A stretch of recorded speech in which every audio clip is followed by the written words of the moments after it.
Hey, how's it going? Parker Walbeck here with FulltimeFilmmaker.com, and today I'm going to be taking you through my entire Premiere Pro editing workflow from beginning to end using an 8-step process. So I just got done shooting a 2-minute commercial for a local business, and I'm now going to walk you through my full editing process from beginning to end. But without further ado, let's now dive in. Step number 1 is to import and prepare the footage that is going to be edited. So let's first open up our Premiere Pro application. Let's create a new project. I'm going to call this Golf Loft Commercial. Choose my location to save it to, and I recommend keeping all of your footage and assets for the project in the same folder as the project file itself. So we're going to save the project file here, hit OK, and we are ready to go. So this is the first window you see when you open up Premiere Pro. Come down here bottom left where it says import media to start, and either double click or hit Command I to import all of your footage. So we'll double click here. This is my 1DX Mark III footage, some screen recordings and audio. Those are the assets I want to import. So we'll click import, give it a minute. Once your files are imported, I like to change my view from these big thumbnails to a list. And now you can see we have our 1DX Mark II footage, our audio, which consists of a voiceover and some song options, and some screen recordings for B-roll. And so next step I like to take here is to convert all my frame rates to the frame rate in which I will be exporting out the final video, which in this case and in almost every case is going to be 23.976 frames per second. You see most of my clips were shot on that frame rate, but you see I shot 30 frames on a few occasions and 60 frames on a few occasions for some slow motion options. So I'm going to highlight by clicking on the bottom, coming to the top one that's not 24 frames. Now I'll right click, come up to modify, interpret footage, click on assume this frame rate, and then type in 23.976. Hit enter, and that now converts all of my clips to the same frame rate, which in essence just slows all of those clips down to slow motion. Next step that I like to take is to bring all of my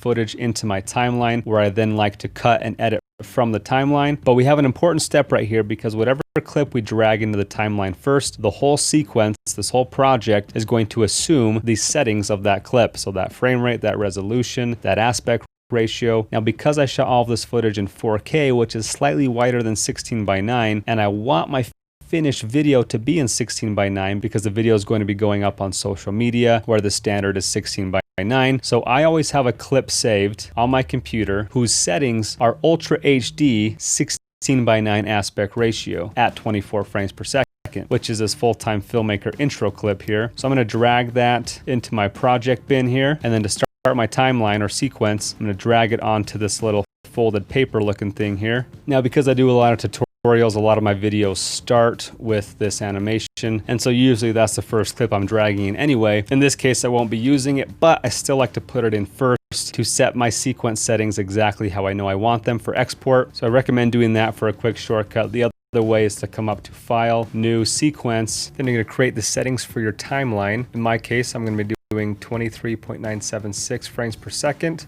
and click on settings, and I'm going to change the resolution to 3840 by 2160, which is Ultra HD or a 16:9 version of 4K. Name my sequence and hit OK.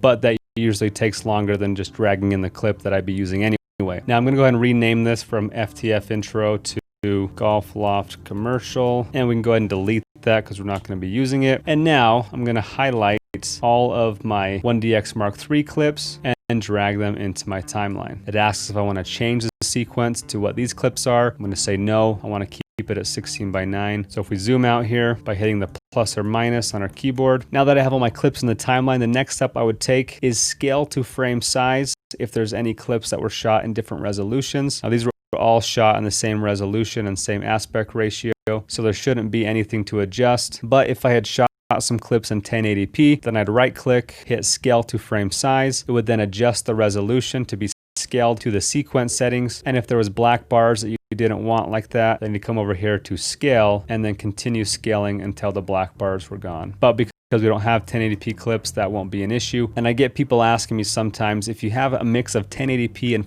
4K clips, should you make the sequence in 1080 and downscale all the 4K stuff to 1080, or should you make the sequence in 4K and upscale all the 1080 clips up to 4K? My answer is whatever the majority of your footage was shot in, I would use that resolution. Because all of my footage was shot in 4K, we're going to use 4K. If I had just shot a couple 1080p clips, I'd still do 4K and then just upscale those few clips. If it was split 50 50 exactly, then I would just go with whatever resolution you plan on exporting in. If you're going to be exporting in 1080, then go with 1080. If you want an export in 4K, then go with 4K. All right, so we have our footage in the timeline. Last thing I would do before we start chopping through is come up to the top. You have different tabs based on where you're at in the project. This is a coloring tab, so you have Lumetri open here. Let's just go over to editing. So all we're seeing here is the timeline, and I'm just going to scale that to where I like and want. Let's move this to video line 1 and audio line 1. Keep it nice and tight. Again, zoom in on my timeline. And we're now ready for step 2, which is choosing selects on the timeline, or the sifting process of choosing what stays and what goes. And we'll explore that in the next video.